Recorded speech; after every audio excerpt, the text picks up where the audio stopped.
Hi friends, तो कैसे हैं आप सब। आई होप कि सब बहुत अच्छे होंगे और अच्छे से पढ़ाई कर रहे होंगे। देखिए, केवल 120 टू 150 डेज अगर मैं मान के चलूँ, प्रोडक्टिव डेज हमारे पास बचे हैं आगे आने वाले एग्जाम्स के लिए। चाहे सीजीएल एग्जाम की बात करूं और फिर सीएचएसएल और फिर एमटीएस एग्जाम्स कंसेक्यूटिवली उसके बाद हैं, तो टाइम बहुत कम है। यहाँ से कैसी एस्पिरेंट की अप्रोच होनी चाहिए कि सिलेबस कब तक करे, रिवीजन कैसे करे, एंड एक वर्किंग एस्पिरेंट या कॉलेज जाने वाले एस्पिरेंट की कैसे स्ट्रेटेजी रहेगी, वो सीएचएसएल एग्जाम अगर उसको देना है तो किस तरीके से वो पढ़े, और एक मेंटलिटी कैसे होती है एक सिलेक्शन लेने वाले बंदे की। एंड अगर मैं आपकी जगह हूं और मैं देखूं कि यार मेरे पास 150 डेज बचे हैं, तो मैं उन 150 डेज में कैसे पढ़ूं, क्या करूं ऐसा कि मेरा सिलेक्शन हो ही जाए, उसके बारे में इस वीडियो में बात करने वाले मेनली। तो ये वीडियो सब लोग सुन सकते हैं, सीएचएसएल सीजीएल की प्रिपरेशन करने वाले, वर्किंग एंड नॉन वर्किंग, जो पूरा दिन घर में बैठ के पढ़ाई कर रहे हैं वो लोग भी कर सकते हैं, सुन सकते हैं। तो काफी बेनिफिट करेगा। वीडियो वहां तक जरूर देखें और चैनल पर नए हैं तो चैनल को सब्सक्राइब करें, क्योंकि इसी तरह के यूजफुल और अच्छे वीडियो, जेन्युइन वीडियोज आपको हमारे चैनल पर मिलते रहते हैं। तो डू लाइक एंड सब्सक्राइब, है ना। देखिए, पहली चीज अगर मैं बात करूं कि मैं मान लो घर पे बैठा हूं and I have to read, I have to study whole day, मुझे पूरा दिन पढ़ना है, मेरे पास पूरे दिन का टाइम है, और मैं पूरे दिन में अगर फिर भी 6 घंटे पढ़ रहा हूँ, 8 घंटे पढ़ रहा हूँ, तो इसका मतलब कि मैं सिलेक्शन के बारे में नहीं जा रहा, मैं सिलेक्शन के लिए नहीं जा रहा। कम से कम अगर मैं घर में खाली हूं ना, भाई मुझे 8 से 10 घंटे पढ़ाई को देने हैं, 8 से 10 घंटे में पढ़ूं और सीरियस होकर पढ़ूं। और अब क्योंकि 5 से 6 महीने बचे हैं, केवल 5 से 6 महीने बोलने में ज्यादा लग रहे हैं ना, उसको दिन में देखो, केवल 150 डेज ऑलमोस्ट आपके पास बचे हैं। तो 150 डेज में अब मैं इस तरीके से पढ़ लूं कि मुझे दोबारा आगे वापस नहीं सोचना पड़े कि सीजन 26 का कब नोटिफिकेशन आएगा, कितनी वैकेंसीज आएगी। तो मेरा टारगेट ये हो कि यार ये 150 डेज में मुझे अपने आप को बदलना है। अपनी वो खराब आदतें, जो पढ़ा नहीं जाता, या मेरी जो बाहर घूमने की आदतें हैं, जो दोस्तों से घंटों पर बात करने आते हैं, वीडियो कॉल्स पे इधर उधर व्यस्त हूँ, वो सब चीजें छोड़नी है। और अब मेरा जो 5 से 6 महीने का टारगेट होगा कि मैं 10 घंटे डेली पढ़ूंगा, उसमें 3 से 4 घंटे में मैथ्स पढ़ूंगा, 2 से 3 घंटा मैं इंग्लिश पढ़ूंगा, फिर 2 से 3 घंटा जीके, और 1 से 1.5 घंटा मैं क्या पढ़ूंगा, रीजनिंग पढ़ूंगा। इस तरीके से मेरा एक शेड्यूल रहेगा अगर मैं आपकी जगह हूं तो।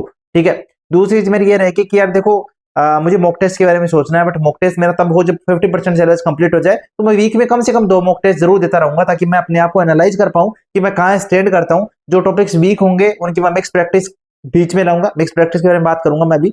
तो उनकी मिक्स प्रैक्टिस करूंगा, रिवीजन करूंगा, और अपने वीक पॉइंट्स को मॉक टेस्ट के एनालिसिस के बेस पे दूर करता रहूंगा। जो रॉन्ग क्वेश्चंस होंगे उनको मैं एक अलग नोटबुक में लिखूंगा, जो भी मेरे रॉन्ग क्वेश्चंस होंगे, जब मैं क्विज दे रहा हूं, जब मैं मॉक टेस्ट दे रहा हूं, या मान लो पीवाई की बुक भी कर रहा हूं, उसमें कोई अच्छा मुझे क्वेश्चन दिखा है तो उसको मैं उस नोटबुक में नोट डाउन कर लूंगा, ताकि जब जब मुझे जरूरत पड़े कि मेरे वीक पॉइंट्स क्या है, मेरी कमजोरियां कहां पे है, तो मैं उस बुक को, उस नोटबुक को रिवाइज कर लूं। समझे इस बात को।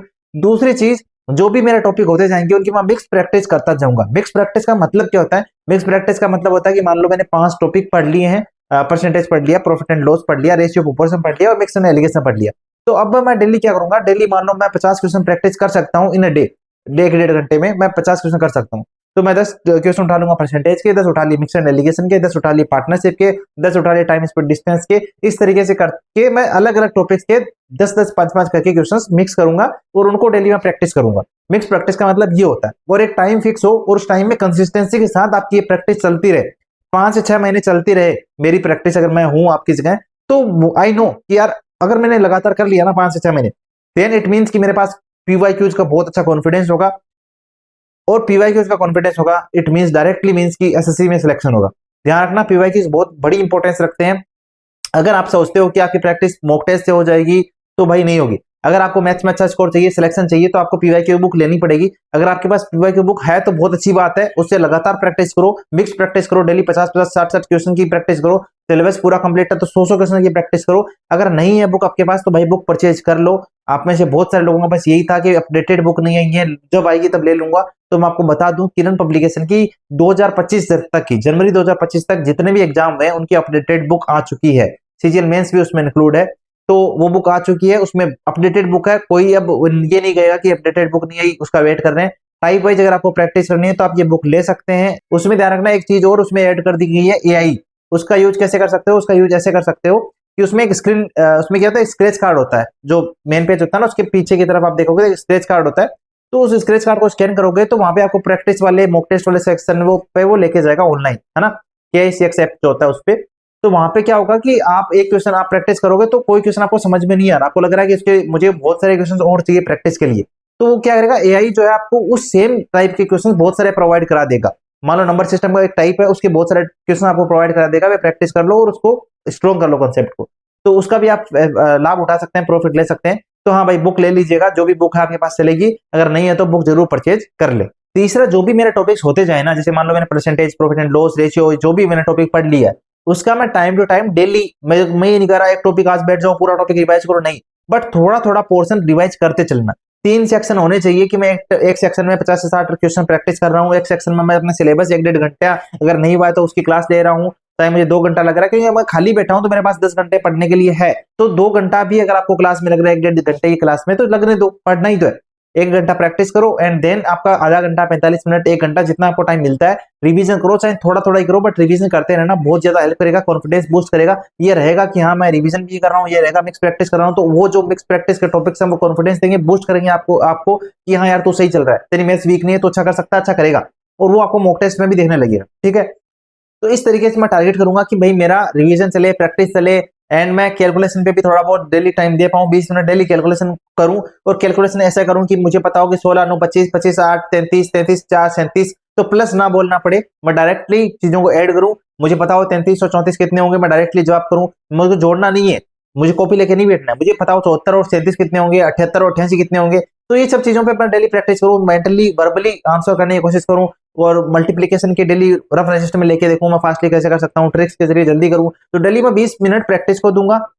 मैथ्स में प्रैक्टिस, मिक्स प्रैक्टिस करूंगा, रिवीजन करूंगा डेली, थोड़ा थोड़ा सिलेबस को भी आगे बढ़ाऊंगा, क्लासेस डेली अटेंड करूंगा, ये मेरा एक शेड्यूल रहेगा मैथ्स के लिए। इंग्लिश में देखूंगा कि डेली मैं 1 घंटा वोकैब को पढ़ पाऊं, डेली मैं 1 घंटा ग्रामर को टाइम दे पाऊं, सिलेबस कंप्लीट है तो नीतू सिंह वॉल्यूम 1 से रिवाइज करूं, अगर नहीं कंप्लीट है तो मैं क्या करूं, डेली अगर मुझे क्लासेस के जरिए समझना है तो मैं डेली क्लास अटेंड कर रहा हूँ, उसको रिवाइज कर रहा हूँ टू टाइम टाइम। रीजनिंग में 50 से 60 क्वेश्चंस मैं डेली प्रैक्टिस कर रहा हूँ, मिक्स प्रैक्टिस कर रहा हूँ, कोडिंग डिकोडिंग सीरीज जनरल, ये क्लासिफिकेशन, ऐसे टॉपिक्स के 10-10 क्वेश्चन उठा के डेली प्रैक्टिस कर रहा हूँ। जो टॉपिक नहीं हुए वो सैटरडे संडे के दिन में मैं उनकी क्लास लेके कंप्लीट कर रहा हूँ। जीके में ध्यान रखना, जीके में आपको थ्योरी पढ़नी है, थ्योरी किसी भी बुक से पढ़ सकते हो, कोई टीचर से पढ़ रहे हो उसके नोट्स है तो उससे पढ़ सकते हो। मेन बात यह कि आप पीवाईक्यूज अटेम्प्ट करो, पीवाईक्यू बुक उठा लो और उसमें से पीवाईक्यूज अटेम्प्ट करो जो भी आ रखे। जब पीवाईक्यू बुक करो तो अपने आप को जज मत करो, क्योंकि मैं हूंगा तो जज नहीं करूंगा, मुझे मेरा टारगेट ये रहेगा कि पीवाईक्यू बुक में जो पीवाईक्यू मुझे नहीं आ रहे उनको मैं टिक कर लूंगा, मुझे याद कर लूंगा। मुझे ये नहीं सोचना है कि सर ने पढ़ाया था उस नोट्स में तो नहीं है ये चीज, तो यहाँ पे कैसे आ गई, मेरे से नहीं हो पा रही, तो कहीं सर ने आधा तो नहीं पढ़ा दिया। देखो जीके बहुत वास्ट है, एक टीचर आपको सब चीजें नहीं करा सकता और न कराएगा, वो उतनी चीजें कराएगा जो बार बार रिपीट हो रही है, जो बार बार आए हैं। तो जो नहीं आ रहा है ना आपको उसको हाईलाइट कर लो, याद कर लो, बट ये क्वेश्चन मत करो कि टीचर ने नहीं कराया, टीचर ऐसा है वैसा है। टीचर लिमिटेड करा सकता है, और जो क्वेश्चन आपको नहीं आ रहे पीवाई की बुक में उनको हाईलाइट करके उस टाइम याद करने की कोशिश करो, है ना। वो आपका ये रहना चाहिए, अपने आप को जज नहीं करना कि 50 में से 20 ही आए, 30 तो आए नहीं, वो नोट्स में भी नहीं है, नहीं, वो 30 नहीं आए मतलब उन 30 को करना है, याद करना है, एकदम न्यू तरीके से लेके चलो।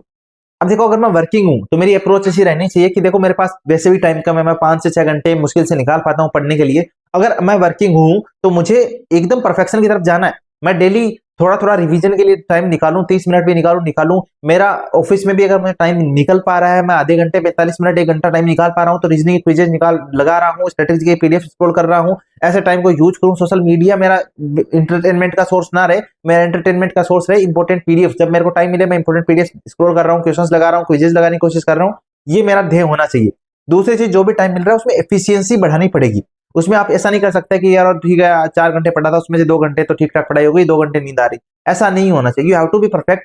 एंड तीसरी चीज ये भी ध्यान रखनी है, बहुत सारे लोग कहेंगे नहीं होगा, कॉम्पिटिशन इतना है, कट ऑफ इतनी हाई जा रही है, यार तेरे पास टाइम वैसे ही कम है, कैसे ही होगा।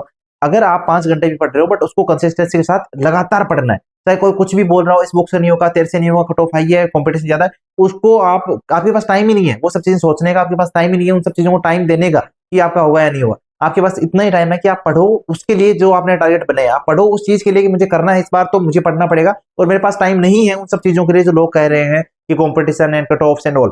क्योंकि अगर आपने डिसाइड कर लिया है, आज डिसाइड कर लो या जब भी डिसाइड करना है कर लो, बट एक बार डिसाइड कर लिया तो सोचना नहीं है, उसके बाद मुड़ना नहीं है कि 5 घंटे में होगा या नहीं होगा, 5 घंटे में करके दिखाना है वाला अप्रोच होना चाहिए। तो वर्किंग लोगों को मैं ये कहूंगा कॉन्फिडेंट रहना हमेशा, चाहे आप कॉलेज स्टूडेंट्स भी हो तो उनको भी ये कहूंगा कि ठीक है कॉलेज जा रहे हो, टाइम कम मिल रहा है, प्रैक्टिकल्स हैं, एग्जाम्स हैं, उसके बीच में अगर आपको सच में कुछ आशा की किरण देखनी है, रे ऑफ होप देखनी है, तो आपको ये एटीट्यूड होना चाहिए कि जो भी टाइम मिल रहा है उसमें मैं बेस्ट करूं, एफिशिएंसी के साथ पढ़ूं, चीजों को रिवाइज जरूर करते चलूं, केवल सिलेबस करना मेरा ध्यान नहीं हो, सिलेबस चाहे मेरा मई तक चल जाए, मई तक हो जाए कोई दिक्कत नहीं है, बट इस तरीके से हो कि मैं सारी चीजों को रिवाइज कर रहा हूँ, मिक्स प्रैक्टिस कर रहा हूँ, उस तरीके से करूं ताकि मुझे जब मैं देखूं आज से 3-4 महीने बाद तो ऐसा ना हो कि मेरा रिवीजन ना हुआ हो या मैं चीजें भूल रहा हूं। तो ध्यान रखना कि प्रैक्टिस करनी है, सही तरीके से करनी है, रिवीजन को साथ रखना है, कॉन्फिडेंट रहना है कि मैं जो कर रहा हूँ सही कर रहा हूँ, पीछे मुड़ के नहीं देखना है, कट ऑफ एंड ये सब डिमोटिवेशन से दूर रहना है, क्योंकि सब डिमोटिवेट करेंगे। बट अगर हम उनसे डिमोटिवेट होकर अपना टाइम वेस्ट करेंगे तो वो सबसे बड़ा डिमोटिवेशन हो जाएगा आगे आने वाले समय के लिए।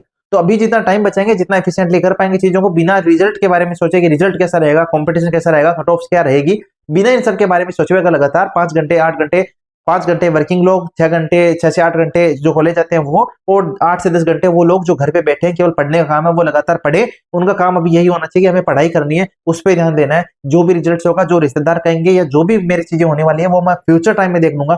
अभी मेरे पास टाइम है पढ़ने का। सोशल मीडिया से दूर रहूंगा, क्योंकि सोशल मीडिया का यूज तो भाई बाद में भी कर सकता हूँ। रील्स देखनी है, शॉर्ट्स देखने कहाँ जा रहे हैं, इतने दिन देख लिए क्या हो गया, मेरा कोई फायदा हो गया नहीं हुआ ना। तो अभी 8-10 महीने नहीं देखूंगा या 5-6 महीने नहीं देखूंगा, कुछ नहीं बिगड़ने वाला। एक बार अगर मेरा सिलेक्शन हो गया तो मेरी रील्स लोग देखेंगे, मेरे बारे में लोग बताएंगे, मेरे बारे में लोग इंटरव्यूज के बारे में बताएंगे, मेरा इंटरव्यू वहां होगा, उन बारे में सोचो।